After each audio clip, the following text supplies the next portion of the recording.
हे मुनिवर नमोस्तु नमोस्तु नमोस्तु। और आइए गुरुवर के आशीर्वाद से हम और आप अपनी शंकाओं का समाधान प्राप्त करें। आज सिद्ध चक्र महामंडल विधान का आगाज हुआ और आज संगीत में मेहंदी उत्सव का कार्यक्रम इंदौर जैन समाज की समस्त महिलाओं के साथ यहाँ पर संपन्न हुआ। और बंधु, हमारा आपका सौभाग्य है, मात्र एक दिन शेष है और 8 दिन विशेष हैं। एक दिन शेष है और 9 दिन विशेष है। परम पूज मुनिवर के सानिध्य में आगामी अष्टानी का महापर्व के अवसर पर इंदौर एक इतिहास रचने जा रहा है जो अकल्पनीय अद्भुत होगा। जब परम पूज मुनिवर के सानिध्य में 108 मंडली सिद्ध चक्र महामंडल विधान प्रारंभ होगा। आज पूरे इंदौर शहर में चर्चा है कि यहाँ विजयनगर में ऐसा कौन सा कार्यक्रम हो रहा जितना बड़ा पांडाल बना हुआ है। बात मैं कहना चाहूँगा, यही प्रभावना का निमित्त मिल रहा है। और 15 तारीख को वो दृश्य नज़र आएगा, ऐसा लगेगा कि इंदौर में पूरा स्वर्ग का वैभव उतर के आ गया है। और जब 15 तारीख को 108 मंडली सिद्ध चक्र महामंडल की श्री जी की शोभा यात्रा निकलेगी तो उस समय अद्भुत अतिशयकारी दृश्य होगा। आप देख रहे हैं, जोरदार ताली बजा के इस पंडाल बनाने वाले जो हमारे जयपुर वाले हैं उनका सम्मान करें। बहुत ही सुंदर आकर्षित ये मंडप बन रहा है। और आइए चलते हैं, हम और आप उन सम्मानीय अतिथियों का सम्मान करेंगे जिन्होंने आज गुणायतन से जुड़ने का अवसर प्राप्त किया है। मैं चाहूँगा जब उनके नामों की घोषणा हो तो आप ताली बजाकर हमारे सम्मानीय पुण्यार्जकों का सम्मान का कार्यक्रम संपन्न करेंगे। रेखा जी पहाड़िया इंदौर, जिन्होंने गुणायतन में स्वर्ण दान देने की घोषणा की है, जोरदार ताली बजाकर उनका सम्मान करें। इसी क्रम में निर्माण निधि के रूप में जय श्री जी प्रमोद जी गांधी उस्मानाबाद, श्रीमती श्रीदेवी राहुल नकाते जयसिंहपुर, श्री रोहित जी वैशाली जी रियांसी जैन इंदौर, इन्होंने निर्माण निधि के रूप में गुणायतन से जुड़ने का अवसर प्राप्त किया है। जोरदार ताली बजाकर का सम्मान करें। इसी क्रम में निर्माण मित्र के रूप में श्रीमती सुप्रिया जी धनपाल खवाते जयसिंहपुर कोल्हापुर, निर्माण सारथी के रूप में डॉक्टर दीपांजलि अरिहंत पाटिल मिरज सांगली महाराष्ट्र, इन्होंने निर्माण सारथी के रूप में जुड़ने का अवसर प्राप्त किया। मैं चाहूँगा इनके भावों की अनुमोदना के लिए आप जोरदार ताली बजाकर इनका सम्मान करें। और आइए चलते हैं गुणायतन स्तंभ के रूप में जिन्होंने आज गुणायतन से जुड़ने का अवसर प्राप्त किया हमारे बीच उपस्थित हैं। मैं सम्मान सहित मंच में आमंत्रित करूंगा। परम पूज मुनिवर के शिष्यों में नमन करते हुए आशीर्वाद प्राप्त करेंगे और हमारे सम्मानीय अतिथि सम्मान का कार्यक्रम संपन्न करेंगे। मैं आमंत्रित करूंगा श्रीमान रमेश चंद जी, शिखा जी, हेमलता जी, निखिल जी, रिंकू जी, स्तुति जैन इंदौर, जिन्होंने आज गुणायतन स्तंभ के रूप में जुड़ने का सौभाग्य प्राप्त किया है। और उनके सम्मान के लिए मैं आमंत्रित करूंगा हमारे भिंडर से गुणायतन ट्रस्टी डॉक्टर महावीर जी लिखमावत और भंवरलाल जी पचौरी, ये आएंगे। हमारे सम्माननीय श्रीमान रमेश चंद जी परिवार का सम्मान का कार्यक्रम संपन्न करेंगे। और मैं चाहूँगा आप जोरदार ताली बजा कर इनका सम्मान करें। और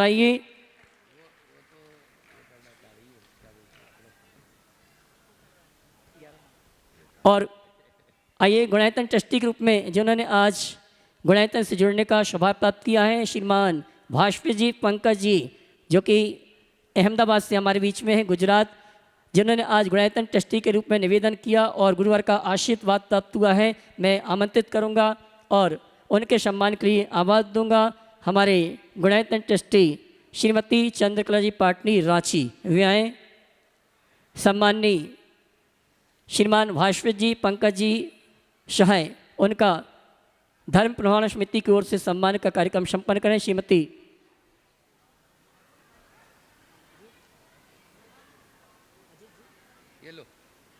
और आइए अगले सम्मान के लिए मैं आमंत्रित करूंगा हमारे बीच में कैलिफोर्निया से गुणायतन ट्रस्टी के रूप में जिन्होंने आज जुड़ने का अवसर प्राप्त किया, श्रीमान सुनील जी, स्वप्निल जी, शिखा जी, विपुल जी, अंशुमा जी, जैनिका जी कैलिफोर्निया, जो आज हमारे बीच उपस्थित हैं। प्रातःकाल की बेला में उन्होंने निवेदन किया और इनके निवेदन को स्वीकार करते हुए गुरुवर ने आशीर्वाद प्राप्त किया। मैं सम्मान से आमंत्रित करूंगा, गुरुवर के श्री चरणों में नमन करते हुए आशीर्वाद प्राप्त करेंगे। और उनके सम्मान के लिए मैं आमंत्रित करूंगा श्रीमान जयपुर से शशि अजीत तोतुका। हाँ जी अजय जी तोतुका जी आ जाएँ, जो कि हमारे गुणायतन ट्रस्टी हैं।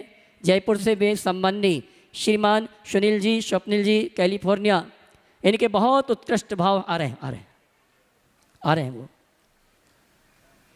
और आइए चलते हैं, हम और आप सम्मान के क्रम को यहीं विराम देते हुए हम और आप परम पूज्य मुनिवर संधान सागर जी महाराज से निवेदन करेंगे आगे के कार्यक्रम के संचालन के लिए और जोरदार जयकारा लगा के शंका समाधान का कार्यक्रम हम और आप प्रारंभ करेंगे। दोनों हाथ उठा के जयकारा लगाएं। बोले परम पूज्य मुनि श्री प्रमाण सागर जी महाराज की।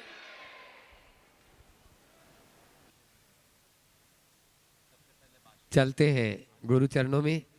और आज इसके आवाज हाँ, आज प्रथम प्रश्न के लिए अहमदाबाद में से अपने बीच में वासविक जैन, जो आज ही गुणायतन से संस्थापक सदस्य के रूप में, ट्रस्टी के रूप में संबद्ध हुए, जोरदार तालियों से उनका स्वागत है। और वो अपना अनुभव भी बताएंगे और प्रश्न भी करेंगे। इसके बाद बोलो वासविक। आचार्य गुरुदेव श्री विद्यासागर जी महाराज के चरणों में त्रिपार नमोस्तु नमोस्तु नमोस्तु। साथ में हो जाओ। हाँ। आचार्य गुरुदेव समय सागर जी महाराज के चरणों में कोटि कोटि नमोस्तु। परम पूज्य गुरुदेव मुनि श्री प्रमाण सागर जी महाराज तथा संघ के चरणों में त्रिपार नमोस्तु नमोस्तु नमोस्तु। महाराज जी, आज से पिछले 6-7 सालों से आपसे जुड़ा रहा हूँ। आज पहली बार ऐसा हुआ है जीवन में कि आपका आशीष पर्सनली मिलके पाने का आशीर्वाद मिला। बहुत बार ऐसा हुआ कि आप जहाँ थे वहाँ तक पहुँचा, पर कभी आपसे आपके आशीष नहीं मिल पाए रूबरू। पर आपकी 2 चीज़, एक तो भावना योग और ऊर्जा प्रवाह ध्यान से मैं इतने सालों से जुड़ा हुआ हूँ कि जिसके चमत्कार मैंने अपने जीवन में खुद अनुभव किए हुए हैं। ये 2019 की बात है।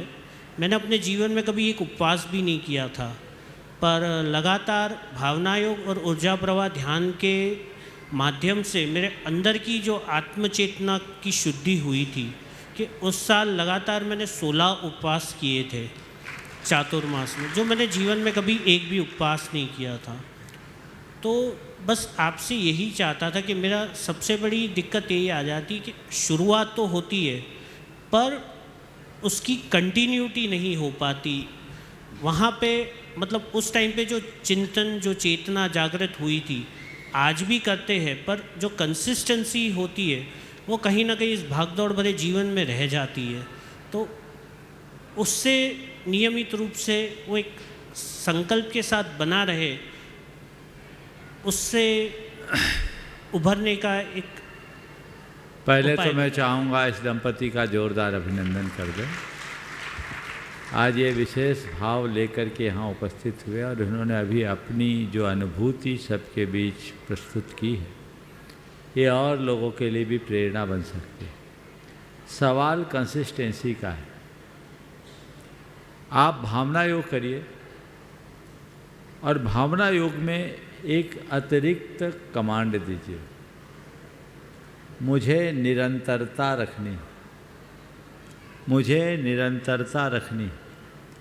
ये कमांड आपकी कंसिस्टेंसी को बढ़ाएगी और नियमित भावना योग करते करते संकल्प और ठानने की वृत्ति अपनाइए।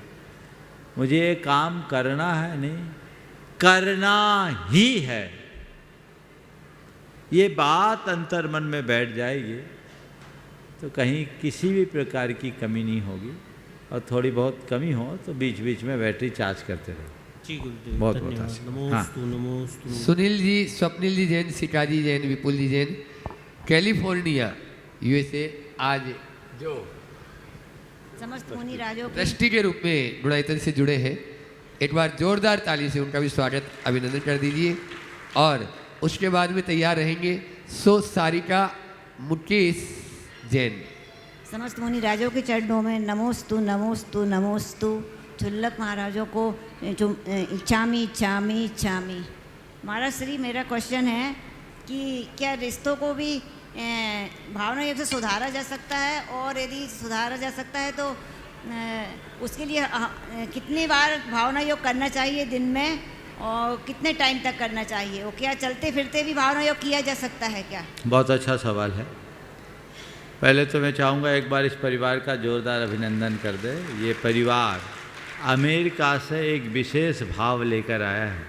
नियमित वहाँ प्रवचन, शंका समाधान आदि कार्यक्रमों को ये अटेंड करते हैं, और आज आकर के इनने कहा, महाराज जी आप जो भी नियम बोलना चाहते हैं नियम ले लो, हमारे इतने सारे नियम देख लो, हमें आपकी पिच्छी चाहिए। ये भी एक भाव है, यहाँ वाले तो लगा ही रहे हैं, उनमें ये भी इनका भी भाव है। इनकी भावना का एक बार सभी को हृदय से सत्कार करना चाहिए।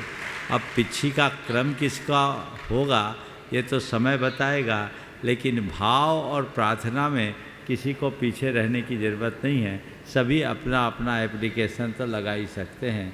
ये तय है कि पिच्छी किसी एक को ही मिलेगी। आपने जो भावना योग की बात की है, तो भावना योग का एक प्रयोग मैंने कराया। एक व्यक्ति का उसके भाई से बड़ा वैर जैसा था, सालों से एक दूसरे से बातचीत नहीं होती थी। छोटे भाई से थोड़ी गलती हुई और बड़े भाई ने उसको पकड़कर गांठ बांध ली। एक लंबे समय से ऐसा चल रहा था।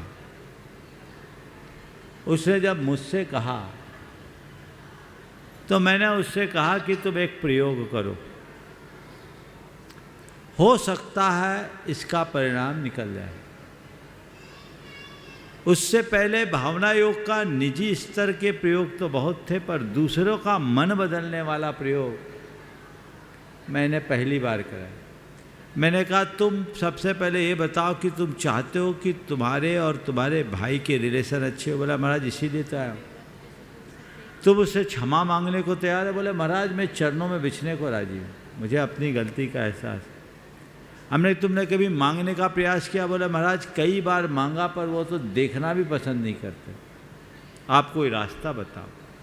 मैंने कहा एक काम करो, तुम अपने भाई की एक तस्वीर अपने पास रखो और उस तस्वीर के सामने रोज प्रार्थना करो, भैया मुझे माफ़ कर दो, भैया मुझे माफ़ कर दो, भैया मुझे माफ़ कर दो, भैया मुझे माफ़ कर दो, मैं अपनी गलती स्वीकार करता हूँ। उसने मेरी बात को पूरी तरह फॉलो किया। भैया मुझे माफ़ कर दो, भैया मुझे माफ़ कर दो, भैया मुझे माफ़ कर दो। 6 महीने बीते।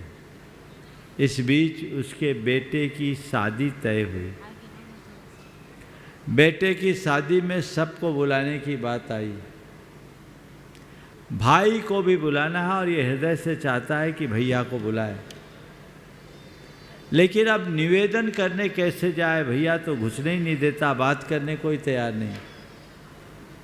तो भी पत्नी ने कहा कि अपने को एक बार चलना चाहिए, ट्राई करे।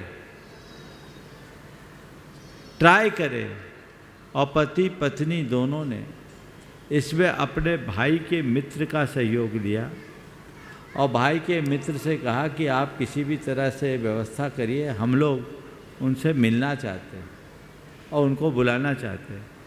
वो भी चाहता था कि इन दोनों की जो आपस की खींचातानी हो ख़त्म हो। उसने कुछ ऐसी व्यवस्था की, उस समय वो भी वहाँ उपस्थित हो गया। ये लोग गए और जैसी मुख से निकला भाई भैया, उठ के खड़ा हो गया और दोनों गले लग गए और आँखों से जो आंसू की धार बही, समझ लो दोनों के मन की सारी कलुषता खत्म हो गई। उसने कहा भैया आपके बेटे की शादी है, आपको आना है और मुझसे जो गलती हुई मैं उसकी क्षमा चाहता हूँ, उसके लिए क्षमा चाहता हूँ, आप मुझे माफ़ कर दो। दोनों भाइयों का मन बिल्कुल धुल गया और दोनों गले मिलकर खूब देर तक रोए, क्षमा हो गई और भाई खुद आगे होकर पूरे वैवाहिक कार्यक्रम को व्यवस्थित तरीके से संचालित किया, संपन्न किया और आज दोनों भाई बड़े प्रेम से रह रहे महाराज जी हैं। सुबह उठते ही लेटे लेटे भी किया जा सकता है कि भाव मैं नहीं हो? जो बोल रहा पहले तो सुनो, आप ये प्रयोग करो। और मैं सबसे बोलता हूँ, कई ऐसे लोग हैं जिनके एक दूसरे के साथ रिश्ते खराब है, अगर उसे मधुर बनाना चाहते तो ये प्रयोग कीजिए।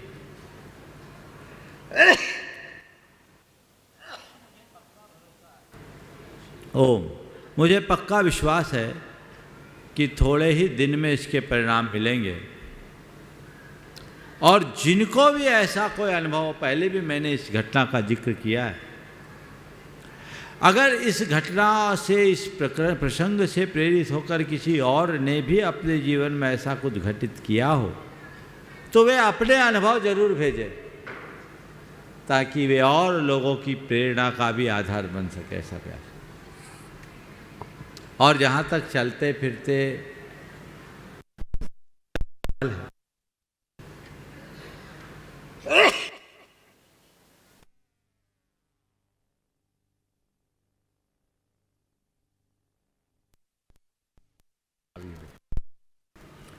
एक चित्त बैठ, कदाचित बैठा न जाए तो करे, हाँ, और दिन भर आप भावना भाते रहे चले, लेकिन उसको ही चलते नहीं पड़ेगा। स्थिरता का ज्यादा प्रभाव। सो सारिका मुकेश जैन।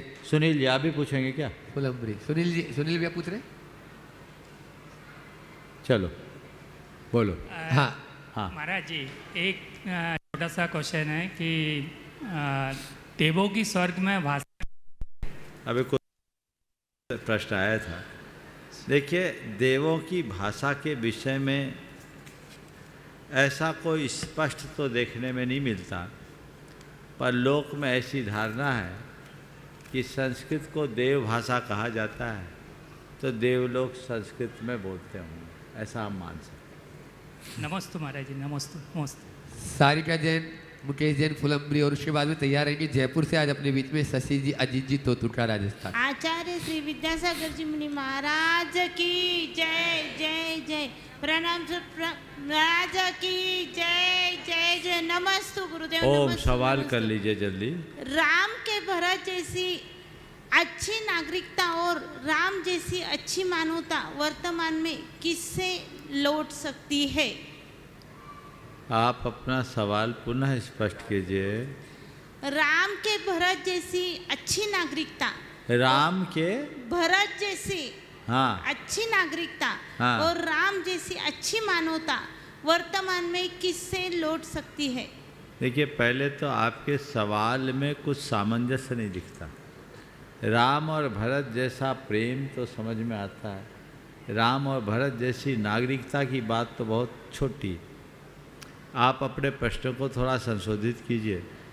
और रामचंद्र जी जैसी मानवता की बात आप कर रहे हैं, वे तो मर्यादा पुरुषोत्तम थे, मानवता से भी ऊपर उठे हुए थे। सवाल को ऐसा संशोधित करें तो ज़्यादा बेहतर है कि रामचंद्र जी और भरत जी के बीच में जो प्रेम था वो प्रेम कैसे लौटे, या श्री राम और भरत के युग में जो लोगों की नागरिकता थी आज के लोगों में वैसी नागरिकता कैसे आए, और उन जैसे हम अपने जीवन को मर्यादाओं से कैसे बांधें। ये दोनों चीज़ें हमारे जीवन में आ सकती है, बशर्ते हमारे हृदय में राम भाव जग जाए, अंदर जड़ जमाए हुए रावण का देश निकाला। ओम आगे। और अब मैं बुला रहा हूँ एक ही ऋणायतन के ट्रस्टी शशि जी, अजीत जी तोतुरका, जयपुर। वे अपनी कुछ बात भी गुरु चरणों में रखेंगे। बंधुओं, पूज्य गुरुवर के मुख में कुछ ऐसा जादू है कि उनके माध्यम से जो भी उच्चारित हो जाता है, मैंने भी अनुभव किया है, और कई बार जो इन्होंने कह दिया वो बिल्कुल सत्य होता ही है। कुछ अजीत जी तोतुरका भी आज मेरे कमरे में बैठ के ऐसी बात कर रहे थे, जो मंगलम आनंदा में अपने द्रव्य से बहुत सुंदर मंदिर भी जिन्होंने गुरु आशीर्वाद से बनाया और प्रतिष्ठा करवाई। ऐसे अजीत जी तोतुरका अपना प्रश्न करें, और उसके बाद में तैयार रहेंगे सुप्रिया जैन, बड़ोदरा, जो प्रमाणिक समूह से जुड़ी हुई। नमस्ते महाराज श्री। महाराज श्री, मैं जो भी शंका समाधान देख रहे हैं, सुन रहे हैं, प्रत्यक्ष रूप में परोक्ष रूप में, उनको एक बात बताना चाहता हूँ महाराज की दूरदर्शिता के बारे में। कि हमारा एक चैतालय था तोतुका परिवार का, उदयपुर में महाराज श्री के दर्शन करने गए थे। तो महाराज श्री से हमने चर्चा करी कि महाराज श्री हमें एक वेदी लेके और ये विराजमान करना चाहते हैं हमारे भगवान को किसी भी मंदिर में। मेरी श्रीमती जी पास में थी, उनके मुंह से निकला कि नहीं महाराज, हम तो मंदिर में विराजमान करना चाहते हैं। तो महाराज जी ने तुरंत कहा कि नहीं, मंदिर में ही विराजमान होगा। और आप लोगों को जानकर ताजुब होगा कि महाराज श्री ने मेरे को आशीर्वाद दिया है कि 3 साल बाद ये कार्य प्रारंभ होगा, और 3 साल के बाद 2 साल के अंदर ये मंदिर बन के तैयार हो जाएगा। आपको ताजुब होगा ऑफिस से जानकर कि ठीक 3 साल बाद ही वो मंदिर का कार्यक्रम चालू हुआ और मंदिर का कार्यक्रम चालू होके और वो महाराज भगवान में विराजमान हुए। ना केवल ये बल्कि हमको ये दिक्कत थी कि हम प्रतिष्ठा कहाँ कराएं, तो महाराज श्री ने आशीर्वाद दिया कि धनबाद में वो पंचकारण हो रहा है, वहाँ आ जाओ। और आप देखिए हमने हिम्मत करी उनके आशीर्वाद से और वहाँ गए और बहुत अच्छी तरह सब काम हुआ। आज महाराज श्री आपके आशीर्वाद से वहाँ पूरा मंगलम आनंद समाज तेज़ी से जैनों की संख्या बढ़ रही है और वो मंदिर उत्तरोत्तर बहुत ही ज़्यादा उसमें दर्शनार्थी आ रहे हैं। सबकी तरफ से मैं आपको आभार व्यक्त करता हूँ महाराज श्री। और ये शशि एक प्रश्न पूछना चाहती। हाँ, मैं चाहूँगा एक बार जोरदार तालियों स्वागत अभिनंदन। दिलीप जी डोदा और राकेश रजनी जी वहीं पर उपस्थित हैं, वे उनका सम्मान अभिनंदन वहीं पे कर देंगे। हाँ शशि जी, आप अपना प्रश्न करें ताकि समय भी अपना बच जाएगा। और उसके बाद सुप्रिया जी जैन तैयार रहे। सभी शुल्लक जी महाराज के चरणों में इच्छा में। महाराज जी, लक्ष्य की प्राप्ति में आने वाली प्रतिकूल परिस्थिति और बाधाओं को कैसे दूर करें, कैसे समता भाव रखें? लक्ष्य के आगे आने वाली प्रतिकूल परिस्थितियों में बाधाओं को कैसे दूर करें और कैसे समता भाव रखें। देखिए, केवल लक्ष्य को देखिए तो बाधाएं अपने आप पार हो जाए। नदी को अपने जीवन का आदर्श बनाइए। नदी जब बहती है तो रास्ते के कितने अवरोधों को पार करके चलती है। बस हम चलना सीखें, हमें चलना है, हमें लक्ष्य पाना है, अवरोध अपने आप पीछे आ जाए। नमस्ते महाराज। हाँ, आगे। सुप्रिया जैन बड़ोदरा प्रामाणिक समूह, वे अपना प्रश्न कर रही हैं और मैं चाहूँगा रानी छवि दोषी वे वहीं पर जाकर उनका सम्मान कर दें ताकि समय की बचत हो जाएगी। और उसके बाद में तैयार रहेंगी। आज अपने बीच में गुरु चरणों में कुछ निवेदन और अपना प्रश्न लेकर आए हैं भिंडर दिगंबर जैन समाज के। यहाँ पर बहुत सारे प्रतिनिधि उपस्थित हैं, वे अपनी भावनाएं गुरु चरणों में अर्पित करेंगी। हाँ सुप्रिया जी। नमोस्तु गुरुदेव। गुरुदेव, पहले रामायण के समय में सुना था कि मंथरा होती है, फिर धीरे धीरे उसकी परिभाषा चेंज होने लगी। कभी बोला गया कि पड़ोसी मंथराएं होती है और कभी लड़की की मम्मी मंथरा होती है। पर आजकल तो महाराज जी, अभी मैंने नोटिस किया हर घर में मंथराएं। गुरुदेव, आजकल जब हम रील्स देखते हैं और रील्स में कोई रील हमें अच्छी लगी और अगर हमें 10 सेकंड भी उस रील को देख ले तो वह एल्गोरिथम ऐसा सेट हो जाता है कि अगर ससुराल की बुराई घुटन कैसे होती है, आज़ाद कैसे रहे, पति टाइम नहीं देते, ऐसे टॉपिक्स देख लिए तो वो इतनी रील्स दिखाएगा कि हमारे माइंड को इतना ज़्यादा डिस्टर्ब कर देता है। और आजकल रिलेशंस में इतनी दरार आने की एक बहुत बड़ी वजह ये भी है। गुरुदेव, मेरा क्वेश्चन ये है कि हम किसी का सोशल मीडिया तो स्टॉप नहीं कर सकते, बट ऐसी अवेयरनेस कैसे लाए कि वो ऐसा कंटेंट ओनली पैसा कमाने के लिए बना रहे हैं और आजकल हम लोग उनकी बातों में आकर घर को तोड़ने में लगे हैं, तो हम उनकी बातों में ना आए। बहुत ही प्रासंगिक सवाल आपने उपस्थित किया है। अभी 2 दिन पहले जस्टिस अरविंद जैन ने एक बड़ी गहरी बात की थी कि महाराज, पहले हमारे यहाँ जो तलाक के कारण आते थे उनमें बहुत सारे कारण आते थे, लेकिन अब उसमें एक बड़ा कारण आने लगा है, रील्स, इंस्टाग्राम, फेसबुक। यानी इनने हमारे पूरे परिवार को बर्बाद कर दिया। एक शिकायत की ये हमको समय नहीं देते, दिन भर सोशल मीडिया में लगे रहते। एक जज ने ये बात कही, आप लोगों ने सुना होगा इसी शंका समाधान के मंच पर। फिर उनमें जो बातें परोसी जाती है वो बिल्कुल ही अर्थहीन होती है, औचित्य विहीन होती। तो इसके लिए इन सबको रोकने का सबसे पहला उपाय तो यही है कि हम उचित अनुचित का विवेक खुद करें। सामने वाला क्या परोस रहा है हम इसे देखें, लेकिन दुर्भाग्य है क्या खाना और क्या नहीं खाना इसका तो फिर भी लोग विवेक रख लेते हैं, पर क्या देखना और क्या नहीं देखना, इसका विवेक बहुत कम लोगों में है। हमें क्या खाना क्या नहीं खाने के साथ साथ क्या देखना और क्या नहीं देखने का भी विवेक रखना चाहिए। पूर्ण विवेक के साथ औचित्य को समझते हुए कार्य करने की कोशिश करनी चाहिए। हम सोशल मीडिया को बंद नहीं कर सकते। बहुत सारे लोग हैं और वो तो ऐसी ही चीज़ें आपके बीच परोसते हैं जिसमें उनके लाइक्स और व्यूज बढ़े, ताकि उनको पैसा कमाने का मौका मिले। पर आपके जीवन की बर्बादी, ऐसी बर्बादी से बचे, ऐसे दुप्रसंगों से बचे। हमारी दुर्बलता ही हमारी सबसे बड़ी कमजोरी है। हमें इन पर अविलंब विराम लगाना चाहिए, और ये विराम तभी लगेगा जब हमारी दृष्टि ध्येय निष्ठ होगी। आज महावीर जी लिखमावत और भंवरलाल जी पूरा आदि के नेतृत्व में पूरी भिंडर समाज यहाँ पर उपस्थित है। ऊपर आ जाए, समाज के अध्यक्ष भी आ जाए, समाज के अध्यक्ष मंत्री सभी आ जाए।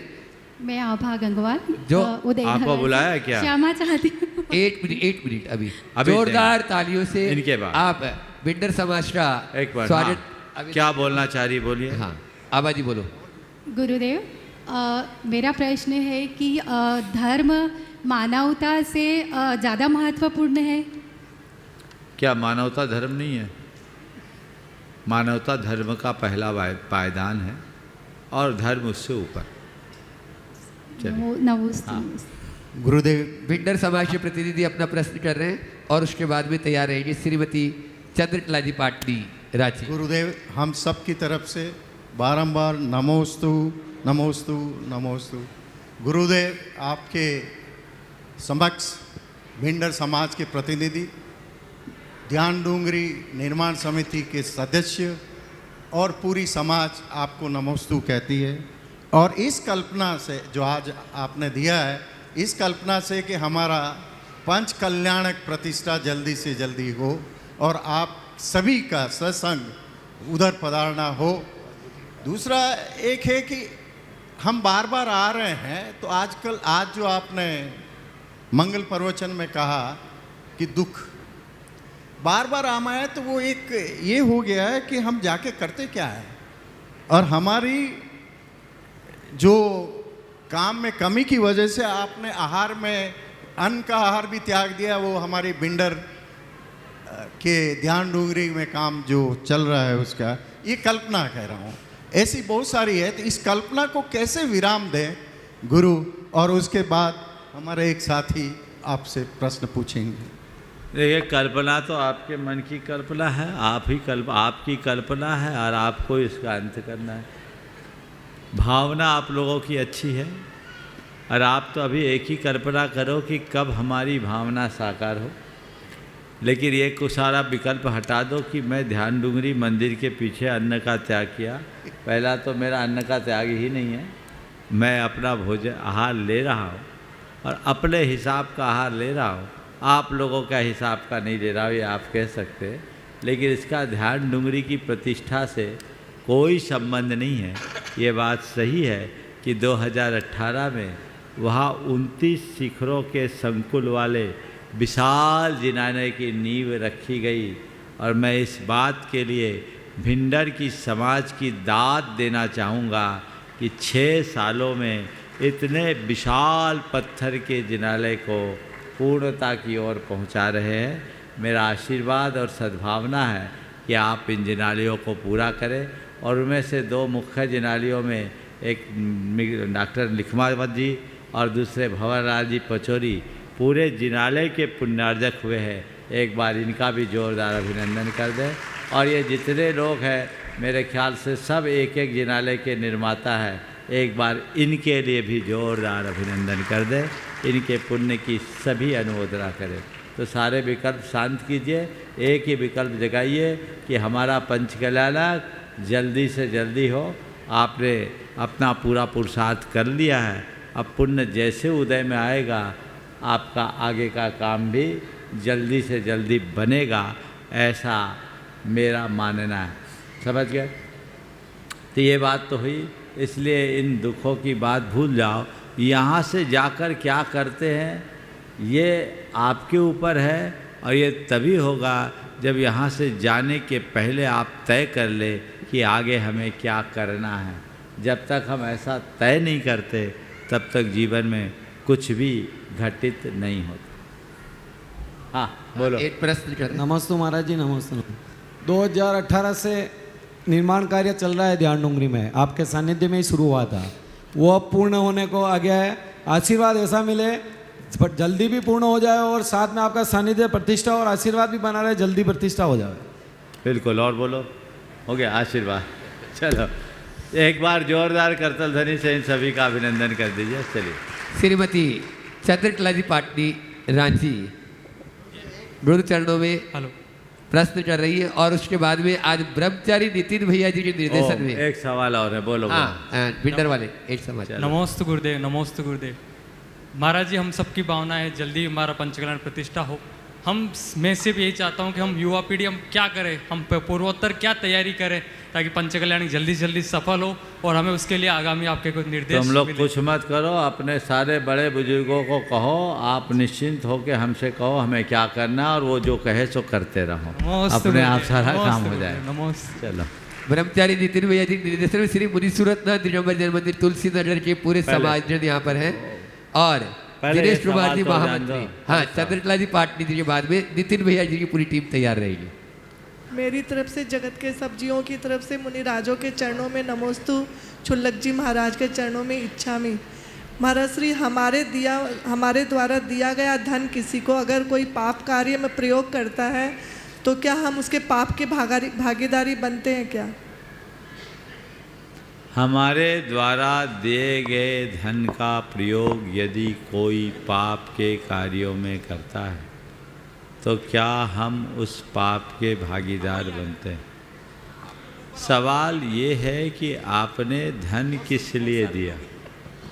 अगर पाप करने के लिए दिया है तो निश्चित पाप के भागीदार। हम आपके साथ आ जा रहे हैं। और आपने कोई अच्छे कार्य के लिए दिया और सामने वाला दुरुपयोग कर रहा है तो वो पाप का भागीदार है। आपको ये पता है कि ये पाप कार्य में लगेगा फिर भी दे रहे तो आप पाप के भागीदार हैं। अनजाने में आपने सद्भाव से दिया है तो आपको किसी भी प्रकार का पाप नहीं था। तुलसी नगर समाज के साथ में ब्रह्मचारी नितिन भैया खुरई वे अपना प्रश्न कर रहे हैं, उसके बाद में तेजस्वी सुनील साहा वैरुल तैयार रहेंगे। पूज्य मुनिश्री के पावन चरणों में सकल दिगंबर जैन समाज महालक्ष्मी नगर और तुलसी नगर का बारंबार त्रिबार नमोस्तु नमोस्तु नमोस्तु। पूज्य निर्भीक सागर जी, संधान सागर जी, पूज्य छुल्लक जी महाराज को नमोस्तु और इच्छामी के साथ। महाराज जी, एक छोटा सा प्रश्न है। गुरुवर आचार्य श्री के आशीर्वाद से तुलसी नगर में भव्य जिनालय बनने से सभी समाज जनों को भक्ति आराधना का लाभ मिल रहा है। गुरुवर, सभी समाज जनों की इच्छा है शीघ्र ही वहाँ एक ऐसे संत सदन का लोकार्पण हो, शिलान्यास हो, जिससे आने वाले सभी संतों के लिए विश्राम एवं चातुर्मास की हम सब व्यवस्था कर सकें। आगामी 9 नवंबर को प्रस्तावित श्री विद्या प्रमाण संत वशतिका के भूमि पूजन एवं शिलान्यास कार्यक्रम हेतु हम सभी समाजजन आपके आशीर्वाद एवं शांति की आकांक्षा से आपके समस्त आज यहाँ उपस्थित हुए हैं। भगवान आपका मंगल आशीष हमें उस संत सदन को बनाने में बहुत अच्छी भूमिका का, और जिनालय के साथ साथ संत भवन में का महत्व भी आप थोड़ा सा हमें बताने की कृपा करें कि उसमें भी कितना जरूरी हो और बनना चाहिए। नमोस्तु भगवान, नमोस्तु। देखिए, 4 दान में आवास दान का एक बहुत महत्वपूर्ण स्थान। साधु संतों को उनके व्रतों के पालन और जीवन के निर्वाह के लिए स्थान देना एक उत्तम दान की श्रेणी में।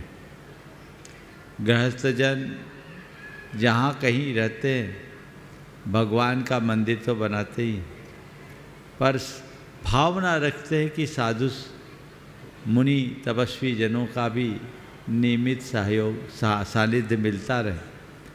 तो उनके लिए स्थान तो चाहिए ही।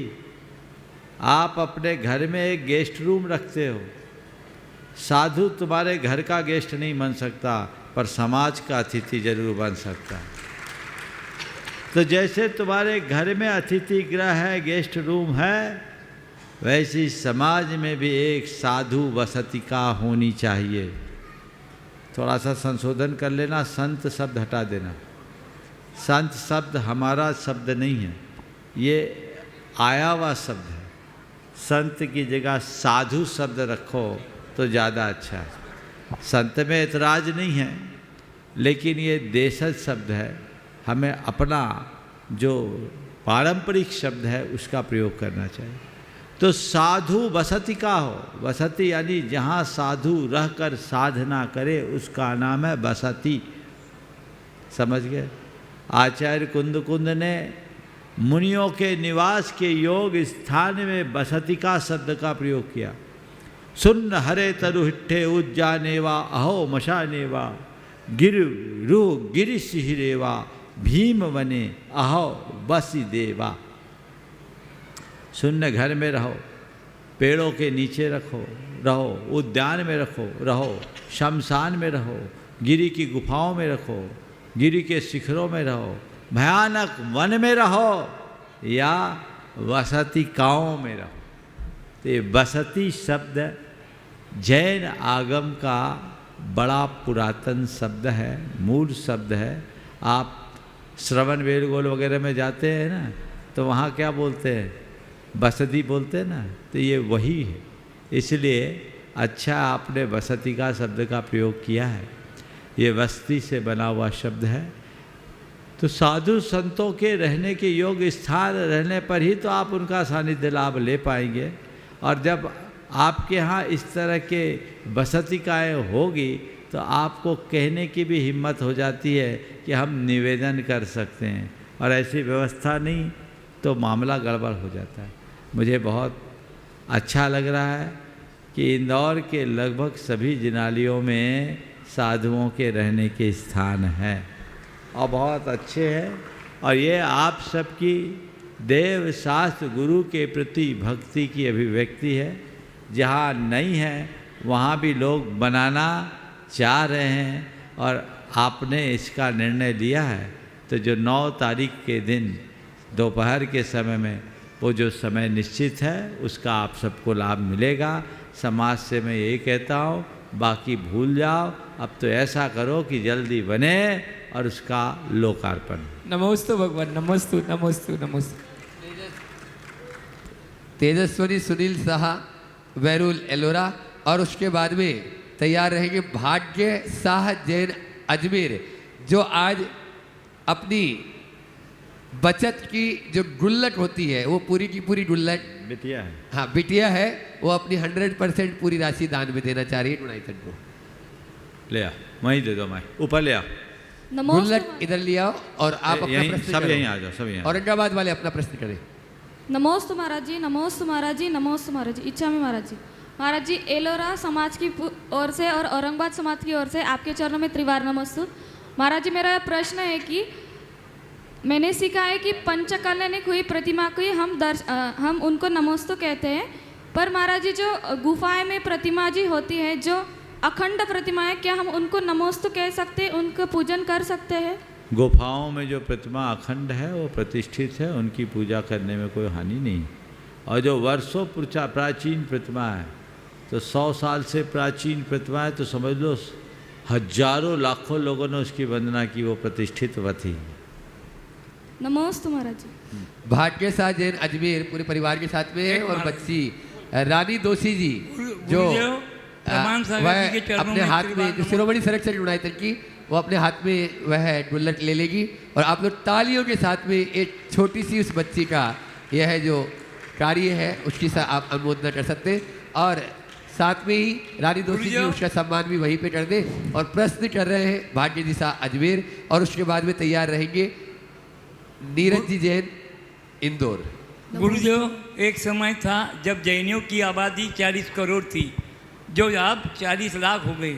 उसमें भी हम पंथवाद संतवाद में बटे जा रहे हैं, तो जैनियों का भविष्य क्या है? वही होगा जो नहीं होना चाहिए। इस विषय में मैंने अनेक बार प्रकाश डाला है, इसलिए आज पुनरावृत्ति नहीं करूँगा। बोलिए सर। हाँ, नमोस्तु महाराज जी। महाराज जी, मैं एक सीए स्टूडेंट हूँ, तो मेरे को लगता है कि मेरे जितने भी स्टूडेंट्स हैं, साथ में दोस्त हैं, सब ये चीज़ फील करते होंगे कि जब हम पढ़ाई करते हैं तो हमें अपनी परफॉर्मेंस से हम खुद को जज कर लेते हैं कि हम कैसा रिजल्ट लेके आएंगे, लेकिन कभी कभार हमें ऐसा लगता है कि हम डीमोटिवेट हो रहे हैं, तो फिर हम उसमें अपना टाइम वेस्ट कर देते हैं और फिर वो दिन निकल जाता है और फिर हमारा जो काम है वो अगले दिन के लिए छोड़ देते हैं और ऐसे फिर वो आगे बढ़ता ही जाता है। तो फिर डीमोटिवेशन को मोटिवेशन में कैसे बदले, उसके लिए समाधान करें। देखिए, जब भी इस तरह से डिमोटिवेशन होने लगे, सबसे पहले अपने लक्ष्य को सामने रखो और बाकी बातें भूल जाओ। आपको कहो मेरा काम है, मुझे बढ़िया करना है, बाकी जो हो जाए वो मेरा भाग। तो मुझे जो करना है सो करना है, मुझे केवल एफर्ट पर ध्यान देना है, रिजल्ट पर नहीं। बस मुझे पढ़ना है तो पढ़ना है, मुझे अच्छे तरीके से अपना काम करना है, ये लक्ष्य रखते रहेंगे तो हमारा चित्त इधर उधर नहीं भटकेगा और तभी हम अच्छा परिणाम दे पाएंगे। हाँ, नमोस्तु महाराज। हाँ, अंतिम जी पाटनी, इंदौर और मुंबई, तो वे अपना प्रश्न करेंगे नीरज जी जैन के साथ में उपस्थित है यहाँ पर। जिनका नाम बोले पहले से खड़े हो जाएं ताकि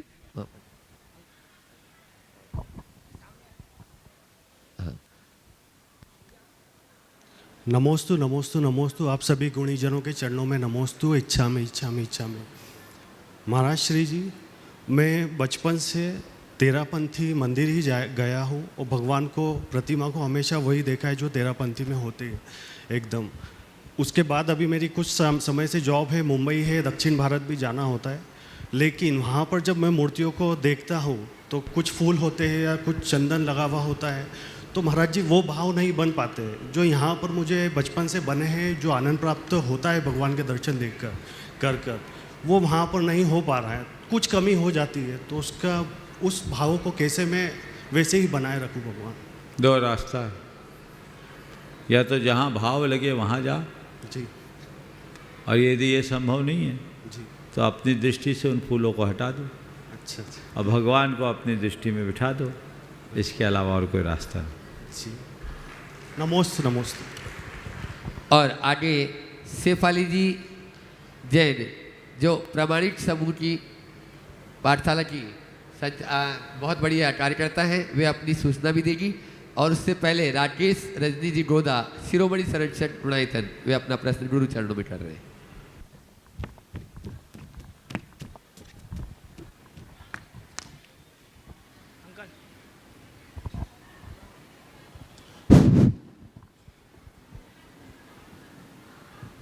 मंच पर उपस्थित तीनों विद्यारत्नों को सत बंधन, सत नमन। हे गुरुवार, अभी कुछ दिन पहले दिल्ली से कुछ वीडियो क्लिप्स आई थी, जिसमें यमुना नदी काली हो गई है और हजारों मछली मर रही हैं। गुरुदेव, नदी जो इतनी स्वच्छ गंगा की झरनों से, हिमालय के झरनों से निकल करके आती है, सारी प्रकृति को सिंचित करती है, लाखों आदमियों जीवन दान देती है, लेकिन उसका दुर्भाग्य कैसा गुरुदेव, अंत में जाकर के समुद्र के गहरे और खारे पानी में विलीन हो जाती है। ऐसा उनका क्या दुर्भाग्य है? नदियों का ऐसा क्या दुर्भाग्य है कि सारी धरती का प्यास बुझाते हुए जी अंत खारे पानी में विनष्ट होकर करती है। मैं कहता हूँ नहीं, जो भी जीवनदायिनी शक्तियाँ हैं वो विनष्ट नहीं होती, रिसाइकिल होती। क्या होती है? रिसाइकिल। हम लोग भोजन करते हैं, भोजन के बाद भोजन से शक्ति मिलती है, लेकिन जो खाया हुआ निकलता वो क्या बन जाता है? मल बन जाता है। लेकिन वही मल खाद बनकर फिर से अन्न का उत्पादक होता है। जी।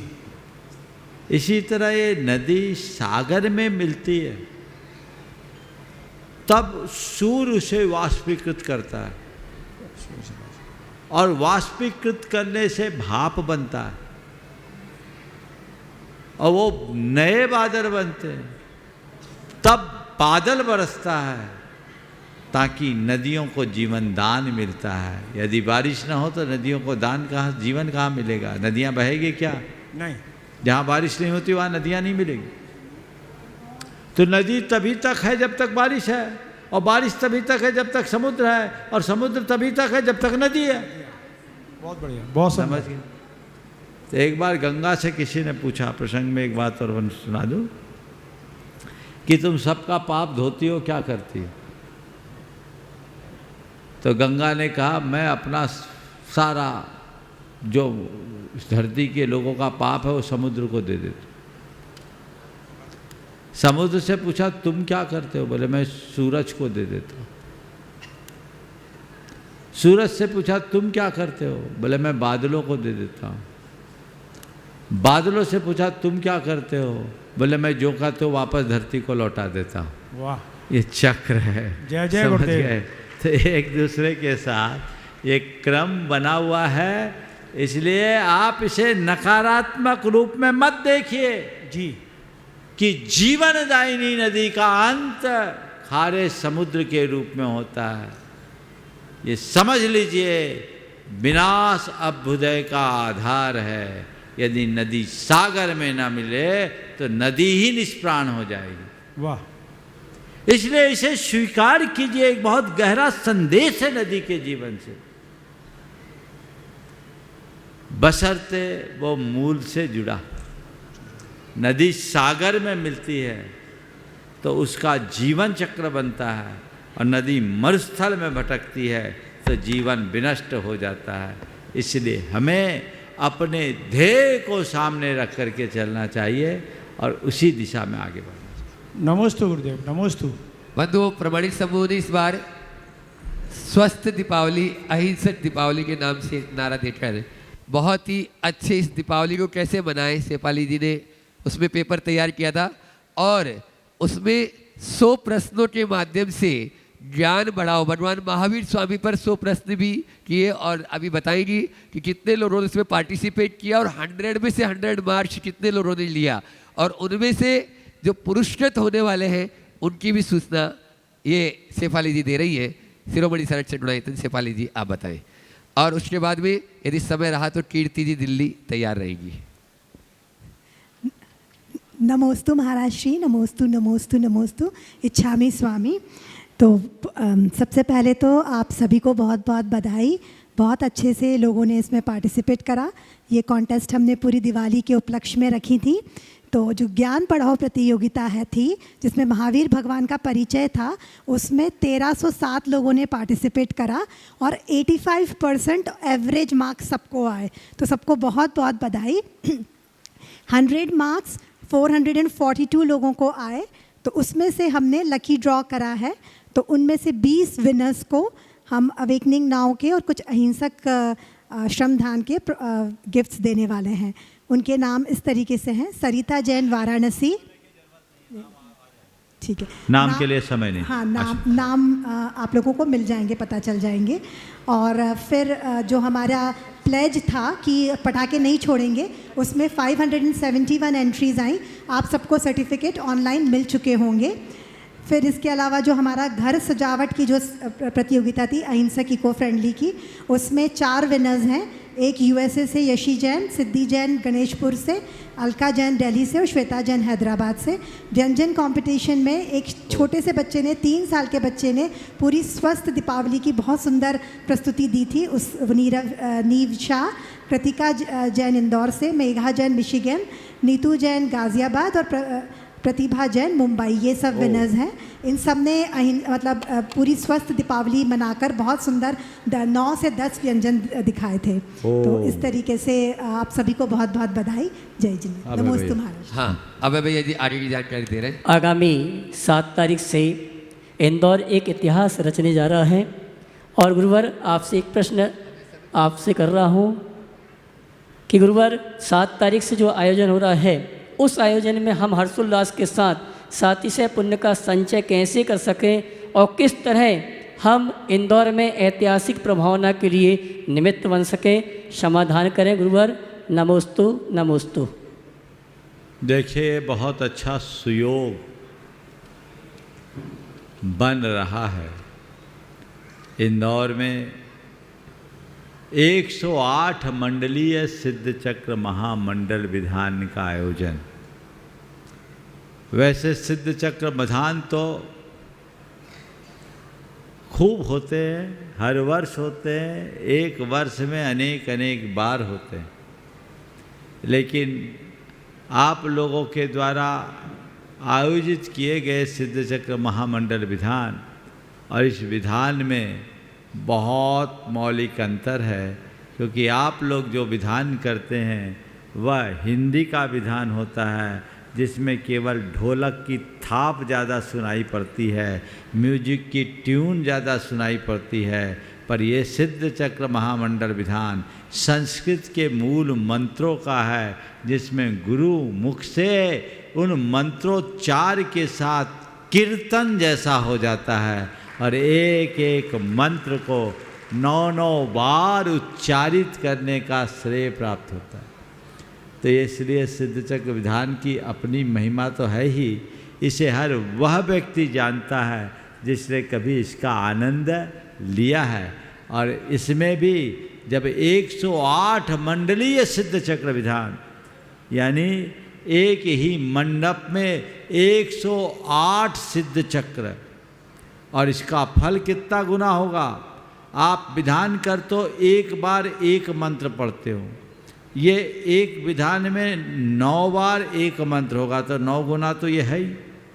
एक विधान का 9 गुना और 108 का 9 गुना तो कितना हुआ? 108 का 9 गुना यानी 972 गुना लाभ होगा। और उसको भी पंडित के मुख से जगह की जगह गुरु मुख से करो तो अनंत गुना लाभ प्राप्त होगा।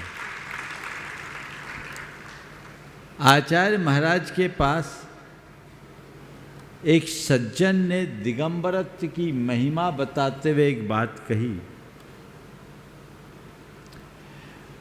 गोटे गांव के एक चौधरी सुरेश चंद जी थे, अच्छे सामाजिक कार्यकर्ता, एक प्रतिष्ठित व्यक्तित्व के धनी थे। वे शंकराचार्य स्वामी स्वरूपानंद जी के काफ़ी निकट थे और गुरुदेव का संवाद एक दूसरे तक पहुंचाने में महत्वपूर्ण कड़ी की भूमिका निभाते थे। उन्होंने एक दिन कहा कि दतिया का जो पीताम्बरा पीठ है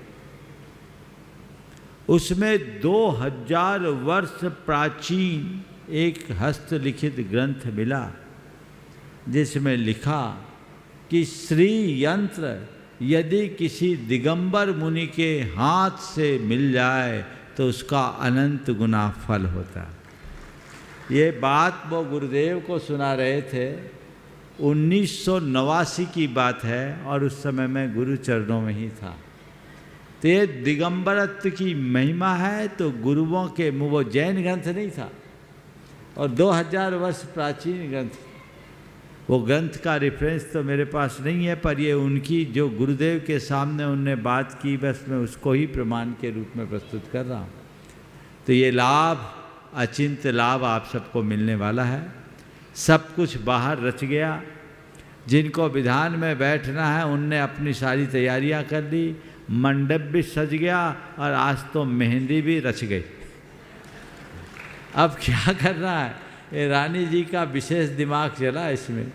हमने भी देखा, बढ़िया, आज तो खूब गीत संगीत के साथ आप लोगों ने रस लिया। अब क्या करना, बाहर की तैयारी सारी हो गई, अब भीतर से अपने आप को तैयार करना है और बहुत उत्साह उमंग के साथ लग करके आप लोगों को ये सारे के सारे कार्य संपन्न करने हैं। और 15 पूरे विधान में आनंद लीजिए। जो यहाँ प्रत्यक्ष लाभ ले रहे हैं वो ले, और जो नहीं ले पा रहे हैं वो घरों में टीवी के माध्यम से लाभान्वित हो सकते हैं। और इसके साथ ही आने वाले 15 तारीख के रथ यात्रा के 108 रथ यात्रा, वह भी इतिहास में पहली बार हो, उसमें आप सब अपनी सहभागिता सुनिश्चित करें, जिससे जीवन में बेहतरी हो। और बंधुओं, ये उत्साह की अभिव्यक्ति परसों से ही हो जानी चाहिए। परसों जब यहाँ से भगवान को लेकर जाएं, वहीं आपका उल्लास दिखना चाहिए। जैसा कार्यक्रम यहाँ सुनिश्चित किया गया है, यहीं पर सक्रियकरण करके भगवान को यहाँ से ले जाया जाएगा और यहाँ से घट यात्रा भी होगी, रथ यात्रा भी होगी। घट यात्रा तो कहने को है, घट यात्रा के साथ देव, शास्त्र और गुरु तीनों का सद्भाव होगा। तो ऐसी इस यात्रा में पूरे के पूरे नगर का उत्साह दिखना चाहिए, ताकि आपके घट यात्रा में ऐसा उत्साह दिखे कि आपकी इस घट यात्रा को देखकर ही लोग 15 तारीख को निकलने वाली रथ यात्रा का अनुमान लगा सके और लाभान्वित हो सके। समय आप सबका हो गया है, इसलिए मैं यहीं पर विराम दे रहा हूँ। बोलिए परम पूज्य आचार्य गुरुवर श्री विद्यासागर जी महाराज की।